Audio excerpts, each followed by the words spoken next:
Nazism wasn't imposed solely by force. It also did so through symbols designed to dominate perception. From its earliest days, the regime understood that controlling aesthetics was a way of controlling reality. The uniform, the flag, the architecture, the rituals. Everything was designed to impose a clear message. The individual doesn't matter, only order, unity, absolute power. Visuals didn't accompany power, they were power. How did an ancient symbol go from representing harmony to embodying extermination? What made the swastika the central emblem of Nazi terror? And why, decades later, is it still the most feared icon of the 20th century? The aesthetics of fear, the power of symbols in the Third Reich. The Third Reich wasn't built on tanks and laws alone. It was also built on precisely designed marble columns, uniforms resembling modern armor, and meticulously choreographed visual rituals. From its earliest days, Hitler understood that a revolution must transform not only politics but also the sensory experience of the citizenry. It wasn't enough to seize power. It was necessary to inhabit the gaze, saturate the visual space with the hallmarks of the new order. Nazism emerged not only as a political movement but as a total visual regime. After its rise to power in 1933, this obsession with image was institutionalized through the creation of the propaganda ministry under Joseph Goebbels. Its mission transcended the mere dissemination of partisan messages. It sought a complete transformation of everyday experience, an aesthetic revolution where every poster, building, uniform and ceremony would be part of a unified and overwhelming message. Goebbels, with his formidable psychological intuition, understood propaganda not as crude manipulation but as a refined art. The most effective propaganda, he maintained, is not that which is perceived as such, but that which inadvertently infiltrates the collective consciousness. To achieve this, the Nazi regime invested colossal resources in the design of a coherent and omnipresent symbolic universe. German streets were soon flooded with a tide of red, white and black, the party's colors not chosen at random. Red evoked blood and revolution, white, racial purity, black, death and determination. From flags to official documents, this chromatic triad permeated every corner of public space, constantly reminding citizens of the power under which they lived. For Hitler, cinema was the most powerful propaganda tool. Under the direction of Leni Riefenstahl, films like Triumph of the Will transformed party congresses into quasi-religious spectacles. Masses marched with mathematical precision, banners waved in perfect synchronicity, and the Führer emerged from columns of light like a messianic figure. But this theatricality wasn't limited to celluloid. In real life, thousands of people participated in meticulously rehearsed parades and formations, where every gesture, every song, and every salute contributed to a collective ritual that nullified the individual and exalted the leader. Nazi architecture, led primarily by Albert Speer, pursued a crushing monumentality. Buildings were designed not only for their immediate function, but to psychologically dominate the viewer and project a sense of eternity. Hitler, obsessed with the vestiges of ancient Rome, aspired to create structures that, even as ruins, would impress future generations. The superhuman scale of projects, such as the new Reich Chancellery or the Nuremberg Zeppelinfeld, did not pursue comfort or efficiency, but the emotional subjugation of the individual to the power of the state. The Zeppelinfeld, with its monumental grandstand crowned by a colossal swastika, was not just a stadium for political rallies. It was a sacramental space where thousands of citizens participated in a secular liturgy. There, Speer also conceived his Cathedral of Light, 130 powerful anti-aircraft searchlights projected vertically into the night sky, creating columns of light that rose for miles. This intangible architecture, this temple of light, provoked an almost religious awe in those present. The uniforms designed for the various branches of the party and the military transcended their practical function to become devices of psychological transformation. The deep black of the SS, with its silver insignia and runic symbolism, created a threatening and mysterious presence. These uniforms, many manufactured by the Hugo Boss company, turned ordinary men into living representations of organized terror. The uniform not only identified, it transformed its wearer into an aesthetic cog in the system. Hitler himself understood the value of his own image as the center of aesthetic worship. Nothing in his public presentation was left to chance. the lighting that enhanced the intensity of his gaze, the photographic angles that magnified his presence, the theatricality of his public entrances. Through millions of photographs, posters, and films, his figure became a visual constant in the life of every German. His portrait presided over schools, offices, train stations, public squares, a visual omnipresence that reinforced the sense of an all-seeing leader. The Nazi regime understood, like few before it, that the control of symbols precedes the control of people. The physical occupation of territories was always preceded by a visual occupation of space and consciousness. Every parade, every poster, every uniform, and every emblem constituted small sensorial conquests that paved the way for subsequent military conquests. The swastika, from the spiritual sun to the extermination machine. The most recognizable symbol of the 20th century was not born on the drawing boards of Berlin or in the feverish minds of Nazi propagandists. Thousands of years before humanity knew the horrors of Auschwitz, the swastika shone on Hindu temples, decorated Greek pottery, and adorned ceremonial garments in cultures as distant as Native American tribes and the ancient European Celts. The history of the swastika reveals one of the most dramatic symbolic transformations ever recorded, how an ancient emblem of good fortune, solar energy, and cosmic harmony ended up as the visual hallmark of organized extermination.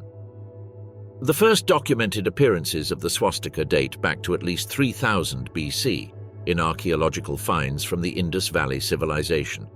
There, engraved on seals and amulets, it represented solar energy, fertility, and divine protection.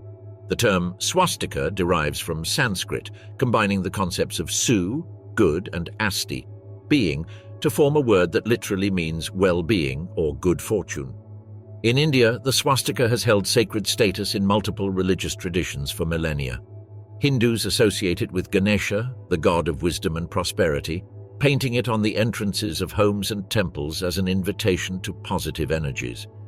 In Buddhism, the footprints of Buddha are frequently represented with swastikas, symbolizing the constantly moving wheel of doctrine. For Jains, it constitutes one of their most sacred symbols, representing the different stages of the soul on its path to liberation. While the swastika flourished in Asia as a spiritual symbol, it also emerged independently in European, African, and American cultures. The ancient Greeks incorporated it into mosaics and coins. It appeared in Etruscan cemeteries and on Roman decorative objects. Germanic and Norse tribes associated it with Thor and his hammer as a symbol of protection and power. In the Americas, peoples such as the Navajo and Hopi incorporated it into their ceremonial blankets and ceramics, linking it to the four winds or the four cardinal directions. Until the late 19th century, the swastika almost universally held positive connotations: life, eternity, movement, good luck. Even during the Victorian era, the symbol enjoyed popularity in Europe and America as a decorative motif on jewelry, postcards, and even fortune cookies. Companies like Coca-Cola and the American Legion used it on their products or emblems, completely unaware of the sinister turn that was about to occur. The turning point came with the 20th century and the rise of Völkisch nationalist thought in Germany and Austria. This movement, a blend of cultural romanticism, occultism, and pseudo-scientific racial theories, began to reinterpret ancient Germanic symbols as evidence of a supposed Aryan racial superiority. The swastika, present in some Nordic archaeological finds, was adopted as an emblem of this purported primitive civilization. Secret societies of the time, such as the Order of the New Templars, founded by Jörg Lanz von Liebenfels in 1907, incorporated the swastika into their rituals and publications. The famous Thule Society, founded in Munich in 1918 and from which some key figures of the future Nazi Party would emerge, used a swastika with swords as its official emblem. These groups, although marginal, paved the ideological and visual groundwork for what was to come later. In 1920, when the National Socialist German Workers' Party was still a small organization among many others in the turbulent post-war Germany, the need arose to create a distinctive emblem. Hitler, with his flair for visual propaganda, personally participated in the design of the flag that would become the visual centerpiece of the movement. After several sketches, he settled on the final formula: a deep red background representing the social aspect of the movement, a white circle symbolizing racial purity, and at its center a black swastika rotated 45 degrees. The choice of the swastika was not accidental. Hitler was looking for a symbol that would link his movement to a supposedly glorious Aryan past and be visually striking. Furthermore, the swastika served a practical purpose. It was easy to reproduce, easily recognizable even from a distance, and distinctive enough to stand out among the numerous political emblems of the time. The Nazi swastika was not exactly like its historical predecessors. Its 45-degree tilt, clockwise rotation, and precise geometric construction differentiated it from the more organic and decorative variants found in other cultures. This graphic stylization reflected the mechanical and orderly mentality of the movement it represented. It was no longer a symbol of cosmic harmony, but a visual cog in the machinery of domination. After the seizure of power in 1933, the swastika ceased to be a partisan symbol and became an omnipresent emblem of the state. It was declared the official national flag and was placed on public buildings, coins, uniforms, school books, official documents, and on the sleeves of every soldier who marched across Europe. But its invasion didn't stop there. It also penetrated domestic life. Radios, tableware, jewelry, watches, and toys bore its image. At Christmas, swastika-themed ornaments hung alongside traditional figures, and even children's puzzles included them. Thus, the swastika became a constant visual companion, on the street, at home, and at school. As the 1930s progressed, the swastika crossed borders. In countries with their own fascist movements, such as Hungary, Romania, Great Britain, and the United States, variants emerged that directly imitated the Nazi symbol. In the occupied or annexed territories, Austria, Czechoslovakia, Poland, and much of Europe, the regime imposed its emblem on government buildings, schools, stations, and documents. It was the mark of the new order, visible and dominant even before the arrival of weapons. With the outbreak of World War II, the swastika acquired its most sinister association.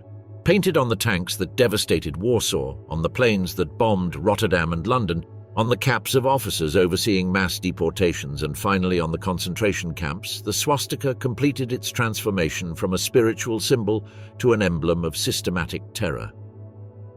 The entrance to Auschwitz didn't bear a swastika, but rather the infamous motto "Arbeit macht frei," work will set you free. Yet the symbol was omnipresent in the camp, on the guards' uniforms, on deportation documents, on the flags that flew over the facilities. For millions of Jewish, Roma, Polish, and Soviet victims, the swastika became the ultimate image of a world that had lost all compassion. The fall of the Third Reich in 1945 did not erase the symbolic power of the swastika. In a way, it amplified it.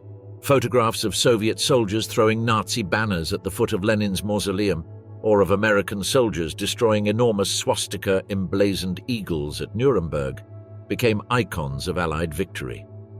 The symbol, now defeated, remained as visual testimony to the horrors it had represented. Blood runes, the racial mysticism of the SS. The Schutzstaffel, universally known as the SS, began as Adolf Hitler's modest personal guard, composed of just 8 men. Under the leadership of Heinrich Himmler, it would transform into something far more complex and sinister. Not just an elite paramilitary organization, but a true pseudo-religious order with its own rituals, mystical hierarchies, and apocalyptic mission. In this disturbing parallel universe, the ancient Germanic runes abandoned their historical context to become symbols of power, death, and racial purity. Himmler, the son of a Catholic school principal and a former agricultural science student, did not at first appear to be a messianic leader. But beneath his bureaucratic facade lay the vision of a fanatic. He believed in the supremacy of Aryan blood and in the need to replace Christianity, which he considered a weakening and foreign influence, with a pagan religiosity inspired by Germanic myths, solar rituals, and ancestral symbols. For him, the SS was not just an elite force, but a racial aristocracy destined to restore the supposed spiritual splendor of the ancient Norse world. To legitimize these ideas, Himmler created the Ahnenerbe, Society for Research and Teaching on German Ancestral Heritage, in 1935. What appeared to be an academic institution was in fact a center for pseudo-scientifically justifying racial and mythological theories. The Ahnenerbe organized expeditions to places like Iceland, Tibet, and the Carpathian Mountains, searching for evidence of a primordial Aryan civilization. They funded research into runes, archaeological sites, and folklore, systematically distorting the findings to reinforce the Nazi racial narrative. The Germanic runes were a writing system used between the 2nd and 12th centuries AD, but they also served ritual functions, being engraved on stones, weapons, or amulets. Their modern revival came with the nationalist romanticism of the 19th century, when they were revalued as an expression of an ancestral Germanic identity. However, it was the occultist Guido von List who profoundly distorted them in the early 20th century. Without academic support, he created an alternative system of 18 runes based on supposed mystical revelations, thus laying the esoteric foundations that the Nazis would soon adopt. When folkish, ethno-nationalist ideas merged with the emerging Nazi movement, the runes of von List and other revivalists were incorporated into the party's growing visual arsenal. However, it was under Himmler that they acquired an almost sacred status within the SS organization, becoming hallmarks of racial and spiritual identity. The most identifiable rune of the SS was the Sigrun, or victory rune, depicted as a stylized lightning bolt resembling a capital S, derived from the Germanic rune Sowilo, sun. In the traditional system, it represented energy, success, and clarity. In von List's reinterpretation, it symbolized the solar victory of knowledge over ignorance. Himmler adopted a duplicated version of this rune, the Doppelte Sigrune, double victory rune, as the primary emblem of the SS. The specific design of this double rune was created in 1933 by Walter Heck, a young graphic designer from Bonn. With its clean lines and aggressive appearance, it resembled two lightning bolts descending violently. Heck's stylized version combined ancestral references with a modern, menacing aesthetic, perfect for the organization it represented. The double Sigrun appeared on uniforms, flags, official documents, and eventually in concentration camps, becoming a visual synonym for organized terror. Other runes also found their place in SSS symbology. The Tiwaz rune, shaped like an upward-pointing arrow, was associated with the Norse god Tyr, deity of war, honor, and justice. It was adopted as the emblem of the SS Combat Leadership School and appeared on some merit badges. The Odal rune, a rhombus-like shape with extensions at the base, symbolized heritage, homeland, and ownership. The 7th SS Volunteer Mountain Division, Prinz Eugen, composed primarily of ethnic Germans from the Balkans, incorporated it into its emblem. The Hagal rune, shaped like a six-pointed asterisk or snowflake, represented the complete structure of the cosmos in Norse mythology. Within the SS, it acquired connotations of unwavering faith and racial perfection. The Iwaz rune, a shape similar to a capital I with a central stroke, associated with the yew, a tree linked to both death and immortality in Germanic traditions, was used in SS funeral rituals. In 1934, Himmler acquired Wawelsburg Castle, a 17th-century fortress, which he remodeled with state funds to transform it into the spiritual center of the SS. His vision was clear: a mystical order with its own pagan Vatican. In the main hall, he built a round oak table surrounded by 12 chairs, evoking Arthurian legends. On the floor, the design of the Black Sun, a wheel with 12 spokes inspired by Sigruns, reinforced the invented mystical aesthetic.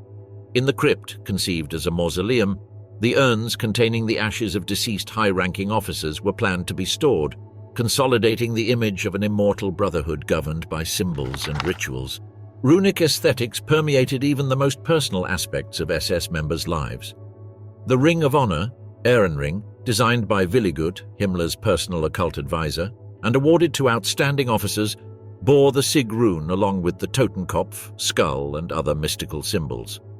These rings, considered quasi-talismans, were to be returned to the organization after the wearer's death to be kept at the Wewelsburg, a practice that emphasized the quasi-religious nature of SS membership.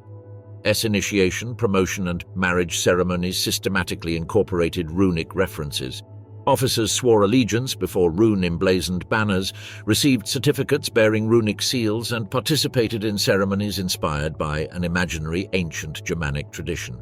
Even the births of racially worthy children were celebrated with ceremonies where runes and solar symbols replaced traditional Christian rites. The fusion of runes, racial ideology, and extermination reached its most sinister expression in the SS units in charge of the concentration camps. The SS Totenkopfverbände, skull units directly responsible for administering the concentration camp system, incorporated runes into their insignia and documents. The guards at Auschwitz, Dachau, and Buchenwald wore SIG runes on their uniforms as they oversaw the industrial extermination of millions of people considered racially inferior. The invasion of the Soviet Union in 1941, conceived by Himmler as a racial war against Judeo-Bolshevism, intensified the use of runic symbolism. SS units deployed in the east, such as the Viking Division, combined Germanic runes with references to a supposed ancestral brotherhood of Nordic warriors. While committing mass atrocities against civilians, these soldiers saw themselves as heirs to millennia-old mystical traditions, justifying genocide as a spiritual mission of purification. The cult of runes within the SS represented much more than Himmler's esoteric extravagance. It constituted a complex system for justifying the unjustifiable, for wrapping mass murder in the appearance of a transcendental mission. The runes transformed bureaucratic murderers into holy warriors, transformed industrial slaughter into historical destiny, and disguised racial hatred as ancestral wisdom. Totenkopf, the skull that ruled the killing fields.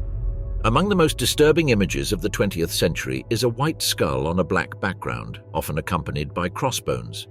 This symbol, known as the Totenkopf, dead's head in German, was adopted by the SS as an emblem of terror and absolute loyalty.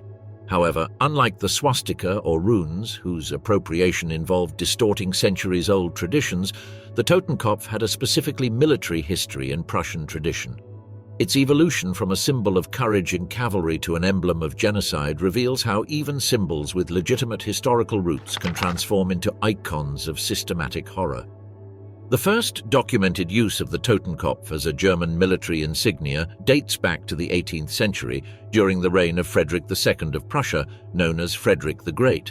In 1741, during the Wars of the Austrian Succession, the Hussar Regiment No. 5 was created, a light cavalry unit distinguished by its black uniforms and hats adorned with silver skulls. The choice of the macabre emblem was not a celebration of death, but an affirmation of bravery. These soldiers manifested their willingness to face danger without fear, with death always present as an inevitable reality for warriors. During the Napoleonic Wars, the Totenkopf reappeared strongly in another military setting. In 1709, following the assassination of his father at the hands of French troops, Frederick William of Brunswick-Wolfenbüttel created a combat unit known as the Brunswick Schwarz, Blacks of Brunswick.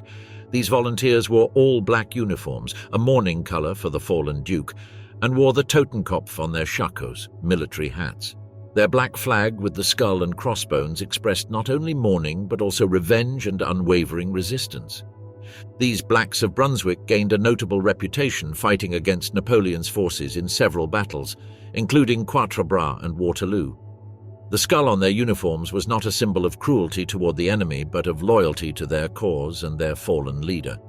This nuance is crucial to understanding the Nazis' later perversion of the emblem. What began as a symbol of personal sacrifice would later become a symbol of the sacrifice imposed on others. Following German unification in 1871 and the creation of the German Empire under Kaiser Wilhelm I, the Totenkopf continued to be used by elite Prussian cavalry units. The Hussars of Death, Totenkopf Husaren, carried on the symbolic tradition begun under Frederick the Great. During this period, the emblem was associated with concepts of military honor, loyalty to the empire, and a willingness to sacrifice, values deeply rooted in Prussian tradition, which combined Spartan discipline with a strong sense of duty and service. During World War I, the Totenkopf still retained its original meaning, a reminder of courage in the face of death. Kaiser Wilhelm II wore it as an honorary symbol of the Death Hussars, and some pilots painted it on their planes as a talisman. But after the defeat of 1918, its meaning began to mutate. The Freikorps, paramilitary groups of demobilized veterans, adopted it as an emblem during their violent struggle against communists and separatists in the Weimar Republic. Thus, the skull began to abandon its role as a symbol of individual courage and become a symbol of political intimidation and extra-legal violence. When the fledgling Nazi Party created its first paramilitary units, the choice of the Totenkopf as part of its symbolism was almost natural.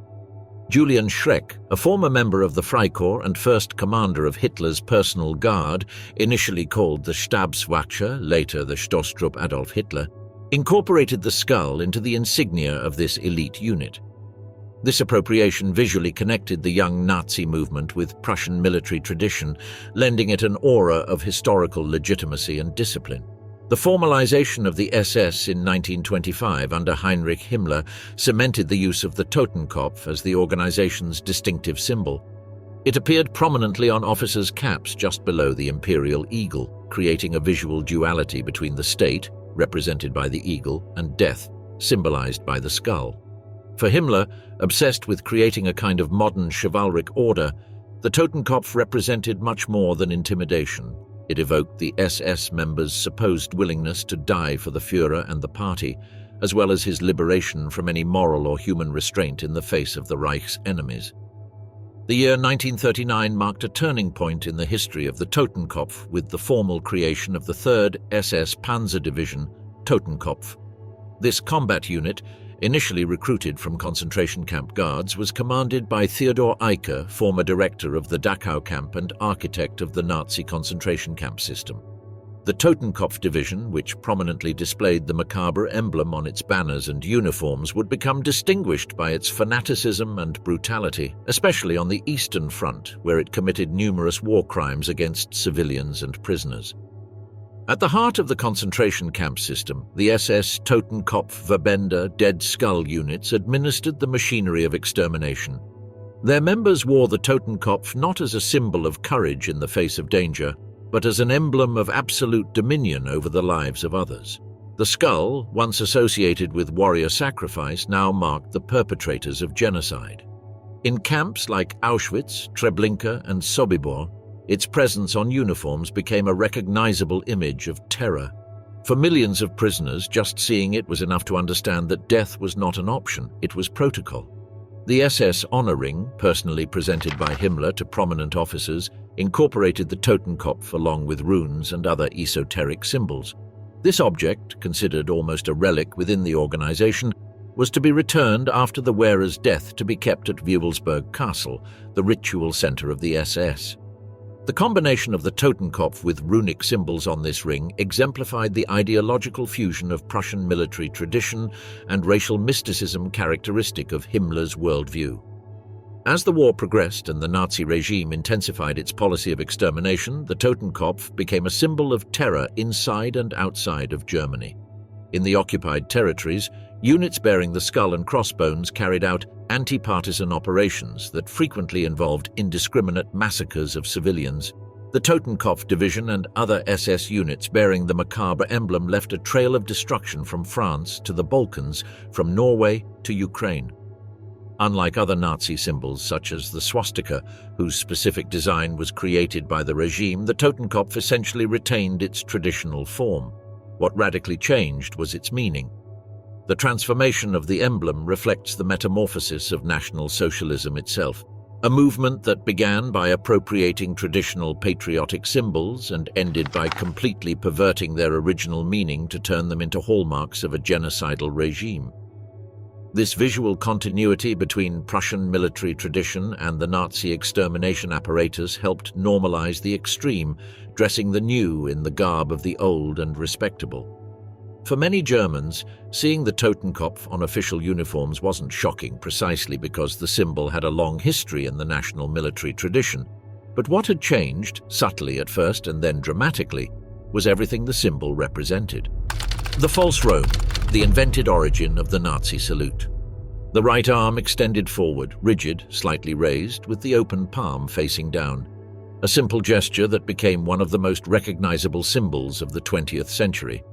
The Hitler salute, or Nazi salute, usually accompanied by the exclamation "Heil Hitler," became during the Third Reich a daily, obligatory and public act of loyalty to the regime.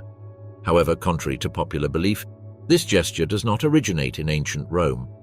Its history reveals a surprising mix of historical falsification, neoclassical art influence, theatrical reinvention, and political appropriation that culminated in one of the most effective tools of totalitarian control.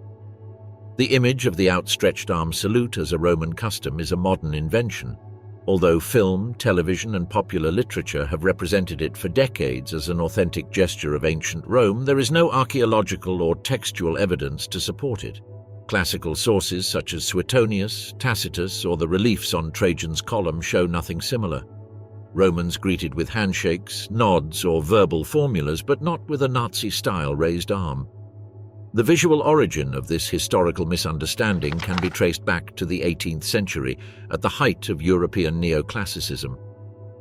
In 1784, the French painter Jacques-Louis David presented his masterpiece, The Oath of the Horatii, a monumental painting depicting three Roman brothers swearing loyalty to their father before dueling against the Curiatii brothers. In this painting, the Horatii extend their arms straight toward their father, who holds their swords. This gesture, conceived by David as a dramatic expression of a solemn oath, not a salute, perfectly captured the neoclassical spirit with its emphasis on republican virtue, patriotic sacrifice, and austere aesthetics. The visual impact of the work was so powerful that it profoundly influenced the popular imagination about how ancient Romans should have behaved. What was considered artistic license began to be interpreted as historical reconstruction. During the 19th century, this misperception extended to theatre and opera. Performances of classical works incorporated the outstretched arm gesture as part of the characterization of Roman characters. Composers such as Richard Wagner included specific instructions for performers in his Germanic and Norse dramas to use similar gestures, merging neoclassical aesthetics with the Germanic mythological revival. Cinema, a nascent medium at the beginning of the 20th century, definitively crystallized this historical falsification. In 1914, Italian director Giovanni Pastrone released Cabiria, a spectacular production about the Punic Wars. The Italian poet and nationalist Gabriele D'Annunzio wrote the film's intertitles and probably influenced the widespread use of the Roman salute between the characters. D'Annunzio, a crucial figure in the connection between fascist art and politics, was fascinated by this dramatic gesture. When he led the occupation of Fiume, present-day Rijeka, Croatia, with a band of nationalist volunteers in 1919, he introduced the outstretched arm salute as a political ritual. He called it the Roman salute and presented it as a revival of a glorious imperial tradition. His followers, dressed in black shirts, used it as a sign of belonging to the movement and loyalty to their leader. Benito Mussolini, an admirer of D'Annunzio and a keen observer of his mobilization techniques, adopted the salute for his emerging fascist movement following the March on Rome in 1922. The Italian fascist regime officially institutionalized the Roman salute as its national greeting in December 1923. For Mussolini, the gesture symbolized the historical continuity between modern Italy and the ancient Roman Empire, visually legitimizing his imperialist ambitions and cult of Romanita, Romanness. In Italy, the Roman salute was gradually implemented as part of everyday indoctrination. It was first imposed in schools and youth organizations, then in the military, and finally extended to the entire civil service. By 1925, any official who refused to use it could be dismissed. Photographs from the period show Mussolini overseeing massive choreographed displays of outstretched arms in squares and stadiums, illustrating how a simple gesture could be transformed into a tool of visual mass control. The young National Socialist German Workers' Party, led by Adolf Hitler, closely observed the successes of Italian fascism. Although Hitler admired elements of Mussolini's movement, there was initially some resistance to adopting a gesture considered foreign by some German nationalist circles. They argued that the Roman salute, even though a modern invention, was too Mediterranean for Germanic tradition. To neutralize this resistance, Hitler's deputy Rudolf Hess published an article in the Völkischer Beobachter, official party newspaper, in 1926, falsely claiming that the salute had been used by the Nazi movement since its earliest days in 1919, even before its adoption by the Italian fascists. This historical fabrication sought to Germanize a gesture of Italian origin, presenting it as part of a native nationalist tradition. At the same time, Nazi ideologue Alfred Rosenberg developed a broader pseudo-historical justification. According to his interpretation, the salute was not originally Roman but Nordic Germanic, later adopted by the Romans. This completely fictitious reversal of origin sought to insert the gesture into Nazism's racial narrative, which placed the Nordic peoples as the source of all higher civilization. After Hitler came to power in 1933, the Nazi salute was declared an official state gesture. The civil service law required all public officials to use it, and it was soon mandated in schools, offices, ceremonies, and even in the army, where it replaced the traditional military salute. What began as a partisan signal became a ubiquitous ritual. Citizens were forced to repeat it dozens of times a day, creating a national choreography in which each raised arm was a public declaration of allegiance to the regime, or at least a mandatory sign of obedience. The consequences of refusing to salute could be serious. Although the law officially did not specify specific punishments, in practice, abstention could be interpreted as disloyalty or passive resistance. Reports for failing to salute properly could result in interrogation by the Gestapo, loss of employment, social exclusion, or even internment in concentration camps, especially if the refusal was perceived as politically motivated. Some groups initially enjoyed exceptions. War veterans with amputated arms were obviously exempt and could use verbal greetings. Church members, particularly Catholics, were allowed in some contexts to use alternative religious greetings such as Grüß Gott, greet God. However, as the regime became more radical, these exceptions were reduced and pressure to conform increased. The mass choreography of the salute reached its peak at the Nazi regime's major events, particularly the Nuremberg rallies.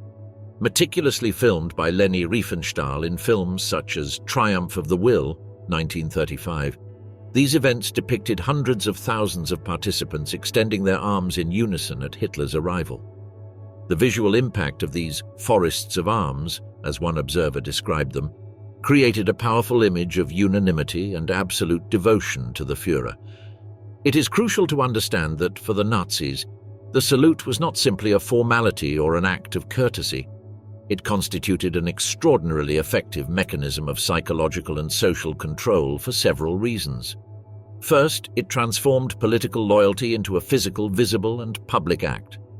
Passive obedience was not enough. Every citizen had to actively participate in the daily dramatization of the regime. Second, it functioned as a horizontal surveillance system. Anyone could observe who performed the greeting enthusiastically, who did it mechanically, or who tried to avoid it. In a society where denunciation had become a civic virtue, the way a person greeted could determine whether someone was considered a good German or a suspect. Third, the salute gradually transformed the person performing it.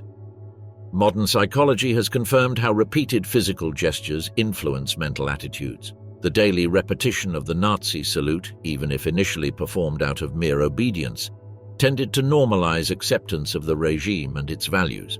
As Victor Klemperer observed in his diaries, the language and gestures of the Third Reich get under your skin even when you detest them. The Reich Eagle, the imperial flight of totalitarianism. Power needs symbols that project it into the future but also anchor it in the past. When Adolf Hitler searched for an emblem to connect his regime with German imperial history, he found the eagle a perfect symbol, a creature that combined the ideas of dominance, vision, strength, and dynastic tradition. The Reichsadler, or German imperial eagle, has soared through European history for centuries, transforming with each empire and regime. But it was under the Third Reich that this majestic symbol reached its most stylized, menacing, and omnipresent expression, becoming the visual hallmark of a totalitarian state. The history of the eagle as an emblem of power dates back to the ancient Mesopotamian and Persian civilizations, but it was in imperial Rome that it acquired its canonical form as a symbol of state authority. The Roman legion carried standards crowned by golden eagles known as aquili. Losing one of these emblems in battle was considered the ultimate disgrace, and recovering them was a sacred mission. Through these standards, the Roman eagle became a universal symbol of imperial power, military discipline, and territorial expansion. When Charlemagne was crowned Western Emperor in 800, he adopted the eagle as a symbol of continuity with Rome, visually legitimizing his claim to inherit Roman imperial authority. The Holy Roman Empire, the nominal successor to the Carolingian Empire, maintained and developed this symbol for almost a millennium. Initially single-headed, the Germanic imperial eagle evolved in the 14th and 15th centuries into a double-headed version that faced simultaneously east and west, symbolizing the dual nature of imperial power, secular and spiritual. After the dissolution of the Holy Roman Empire in 1806 under Napoleonic pressure, the eagle continued as the emblem of the House of Habsburg in Austria and various German states, especially Prussia. The Prussian kingdom, an emerging military power in Central Europe, developed its own version of the eagle, black, stylized, with outstretched wings and menacing talons, symbolizing the military discipline and centralized authority that characterized the Prussian state. The German unification of 1871, led by Otto von Bismarck under the Prussian crown, established the new version of the German imperial eagle as the emblem of the Second Reich. This eagle, crowning the coat of arms of Kaiser Wilhelm I, represented the culmination of centuries of aspirations for German unity. It appeared on coins, stamps, official documents, public buildings, and military standards, symbolizing the emergence of Germany as a modern world power. Defeat in World War I and the collapse of the German Empire in 1918 did not eliminate the eagle as a national symbol. The fledgling Weimar Republic, attempting to balance rupture and continuity, adopted a more stylized and less militaristic version of the eagle. This Weimar eagle, designed in 1919 by Emil Rudolf Weiss, retained the basic form but eliminated dynastic elements such as the imperial crown. It was a more static and heraldic bird appropriate for a democratic republic seeking to distance itself from imperial militarism without completely renouncing its historical heritage. When the Nazis came to power in 1933, they immediately understood the symbolic value of the eagle as a tool of historical legitimation. Hitler, obsessed with the aesthetics of power, did not eliminate the national emblem but rather drastically transformed it to align it with Nazi iconography. The regime officially established the new design of the Reichsadler in 1935, a stylized eagle with clean angular lines facing to its right, the viewer's left, and holding in its talons an oak wreath enclosing a swastika. At the same time, the Nazi Party had its own emblem, the Parteiadler, party eagle, similar in design but with the bird facing to its left, viewer's right. This symbolic duality reflected the structure of the Nazi state, where party and government were formally separate entities but practically merged under the Führerprinzip, leader principle. The distinction between the two eagles was not merely decorative but signaled different spheres of authority within the complex Nazi apparatus. The Reichsadler appeared on government buildings, official state documents, stamps, and coins. The Parteiadler dominated party headquarters, Nazi publications, and the uniforms of the SA and SS. This dual presence ensured that the eagle's symbolism was virtually omnipresent in German public life. The design of the Nazi eagle represented a radical modern stylization of a traditional symbol. While the Weimar eagle had a more naturalistic appearance with detailed plumage and a relatively relaxed posture, the Nazi eagle was characterized by aggressive geometric lines. Its wings were spread completely horizontally like sharp blades. Its silhouette was perfectly symmetrical, reflecting the Nazi obsession with order and uniformity. Its head, turned resolutely to one side, displayed a watchful eye and a predatory beak. Its talons closed tightly around the swastika, symbolizing the party's absolute control over the nation. This aesthetic transformation was no coincidence. It reflected the regime's visual principles: technological modernity combined with ancestral mythology, aggressive power, and constant vigilance. The Nazi eagle was no longer a static heraldic symbol, but a threatening and dynamic presence that suggested movement, determination, and predatory power. The reproduction of the Reichsadler in German public space was massive and meticulously planned. By 1936, the swastika-bearing eagle crowned virtually every state building, from ministries in Berlin to small post offices in rural villages. It appeared carved in relief above entrances, cast in bronze on gates, or as a monumental statue in squares and avenues. Its presence transformed the German urban landscape, visually marking the territory as the domain of the new order. In the new Reich Chancellery, designed by Albert Speer and inaugurated in 1939, colossal eagles dominated both the exterior facade and the interior spaces. One particularly imposing eagle presided over Hitler's office, visually expressing that the Führer embodied the state itself. These monumental eagles, some with wingspans of several meters, combined Art Deco influences with neoclassical elements to create a specifically Nazi aesthetic: grand, intimidating, and purportedly timeless. Beyond monumental architecture, the Nazi eagle was integrated into every aspect of everyday and state life. It appeared on Reichsmark coins and banknotes, postage stamps, identity cards, licenses, and official certificates, ensuring that every administrative act bore the visual seal of the regime. In the military sphere, it adorned the uniforms of the Wehrmacht, Luftwaffe, Kriegsmarine, and SS, embroidered on the chest or flanking the swastika on the arms. Even in homes, the symbol infiltrated vases, clocks, tapestries, and decorative items, extending the state's presence from the battlefield to the family living room. Legal and official documents used the eagle as a seal of authority. From decrees signed by Hitler to simple municipal permits, the letterhead bearing the Reichsadler turned paper into a direct expression of state power. In the courts, monumental eagles presided over the chambers, a reminder that justice had ceased to be independent and had become an instrument of the regime. Judgments began by invoking the German people, but visually they were presided over by the eagle, the true source of authority. Propaganda images frequently exploited the symbolism of the eagle. In posters recruiting for the armed forces, the eagle appeared as a protective guardian. In anti-Semitic propaganda, it was transformed into a watchful predator. In celebrations of military victories, it symbolized imperial expansion. The emblem's versatility allowed it to be adapted to various messages while maintaining the regime's visual continuity. Perhaps the eagle's scenographic power was most evident at the great Nazi mass events. During the Nuremberg Congresses, monumental eagles crowned the main platform from which Hitler delivered his speeches. On the Zeppelinfeld, golden eagles holding swastikas topped columns of light projecting into the night sky. The theatrical effect was calculated. The Führer literally spoke under the wings of the empire as a human expression of superhuman authority. The occupation of European territories by German forces always included the visible installation of the Reichsadler on administrative buildings. In Paris, Prague, Warsaw, Oslo, Brussels, and other occupied capitals, the Nazi eagle was erected over government buildings as a physical mark of domination. These occupying eagles symbolized not only military control, but also the imposition of a new continental order under German hegemony. The installation of the emblem constituted an almost ritual act of territorial appropriation.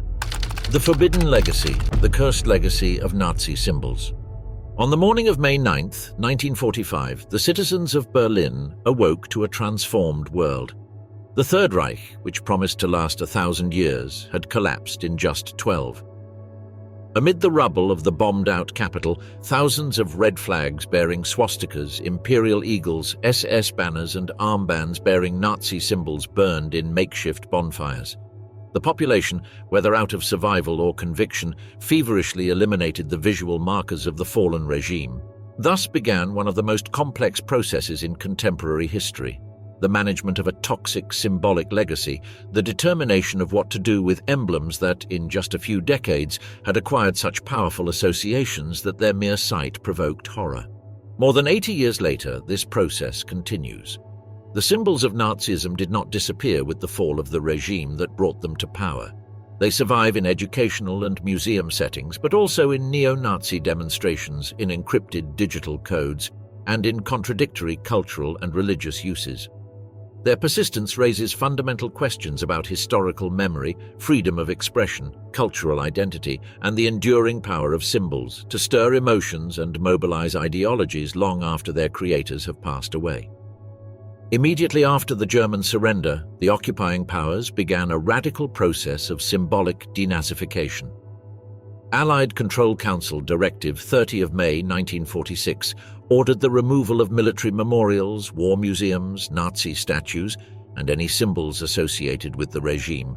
Special teams scoured cities, removing eagles from buildings, chiseling swastikas from monuments, and confiscating any objects bearing Nazi symbols. Denazification legislation was formalized with the new German constitution.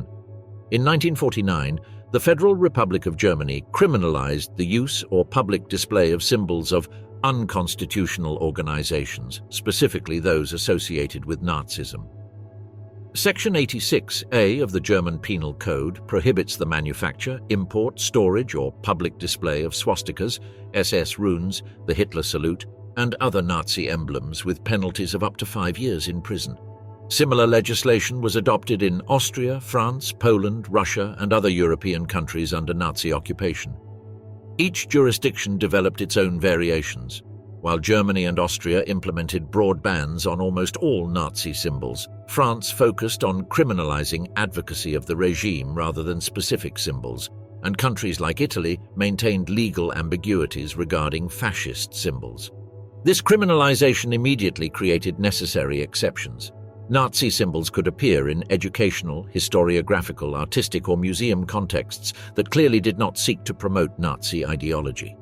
A documentary about World War II could show swastikas, a video game set in Nazi times that glorified the regime could not.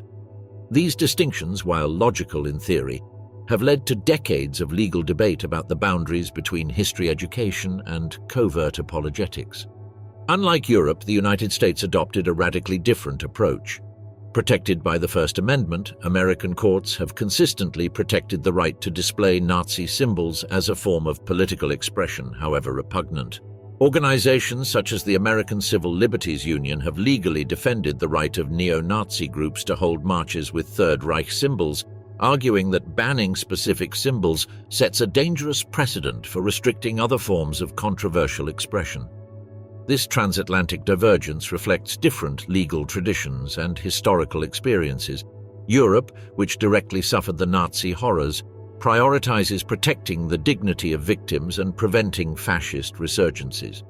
The United States, lacking such direct territorial experience, prioritizes the absolute protection of freedom of expression, even when it covers hate speech. The legal ban on Nazi symbols has generated cultural friction that is particularly noticeable in Asia, where the swastika retains its original sacred and ancient meaning. In India, known as the swastika, it represents prosperity, fortune, and spiritual well-being. Hindu, Jain, and Buddhist temples continue to use it in their rituals and architecture, completely unaware of its appropriation by the Third Reich. In Japan, the Buddhist manji, with a different orientation, identifies temples on maps and religious spaces, although it has caused confusion among Western tourists. For the Tokyo Olympics, it was even proposed to modify its cartographic use, sparking a debate about whether European trauma can or should reconfigure symbols alien to its history. This cultural dissonance reveals that the meaning of a symbol lies not in its form, but in how it is interpreted. Despite legal prohibitions and social taboos, Nazi symbols never completely disappeared. Since the 1950s, neo-Nazi groups have persisted in using original or slightly modified versions of Third Reich iconography. The history of these movements reveals a constant adaptation to evade legal restrictions while maintaining the original symbolic essence. In Germany, where the ban is stricter, extremist groups have developed substitute numerical codes. 88 stands for Heil Hitler. H is the 8th letter of the alphabet. 18 encodes Adolf Hitler's initials. The Sigrun SS is subtly transformed to evade legal prosecution. The swastika is stylized or camouflaged into more complex designs that maintain the visual essence without technically incurring illegality. The Internet has greatly complicated the regulation of these symbols. Anonymous forums, encrypted messaging apps, and social media allow for the global circulation of Nazi iconography, even from jurisdictions where it is prohibited. Memes and ironic postmodern aesthetics frequently blur the line between satirical use and ideological promotion, creating gray areas that are difficult to regulate. The transnational nature of digital communications creates conflicts between different national legal frameworks, with materials legal in the United States but prohibited in Germany. Some extremist groups have strategically abandoned classic Nazi symbolism, which is too stigmatized, replacing it with lesser-known emblems. American Confederate flags, Celtic crosses, Thor's hammer, or other white identity symbols not directly associated with Nazism. This symbolic migration seeks to maintain the ideological essence while avoiding the immediate rejection that traditionally Nazi symbols provoke. German schools have developed a compromise model. Nazi symbols appear in historical textbooks, but their reproduction by students is prohibited. Teachers are allowed to show documentaries featuring swastikas as educational material, but students are not allowed to draw them, even in period essays. This balance seeks to educate about the symbols without normalizing their active use. Digital media have added new dimensions to the debate. Platforms such as Facebook, YouTube, and Twitter have implemented policies prohibiting content that promotes Nazi ideologies, including Nazi symbols. However, automated moderation algorithms often fail to distinguish between educational, historical, or promotional uses, leading to controversial removals of legitimate content. Video games set in World War II face particular dilemmas. Titles like the Call of Duty series and Wolfenstein must navigate between historical accuracy and legal restrictions in European markets. Many developers create specific versions for Germany and Austria, where swastikas are replaced with alternative symbols, sparking debate about censorship and historical authenticity. Film and television handle these symbols with extreme caution. Productions like Downfall, 2004, and Jojo Rabbit, 2019, include abundant Nazi symbolism out of narrative necessity, but their use is meticulously controlled to avoid any stylization. Historical documentaries may show original material, but generally with prior warnings and constant contextualization. After 8 decades, the symbols of Nazism continue to evoke visceral reactions. Their power to provoke horror, outrage, or in disturbing cases, fascination, remains undiminished. This endurance raises profound questions about the very nature of symbols. How can simple geometric designs accumulate such emotional charge that their mere sight triggers such intense responses generations later?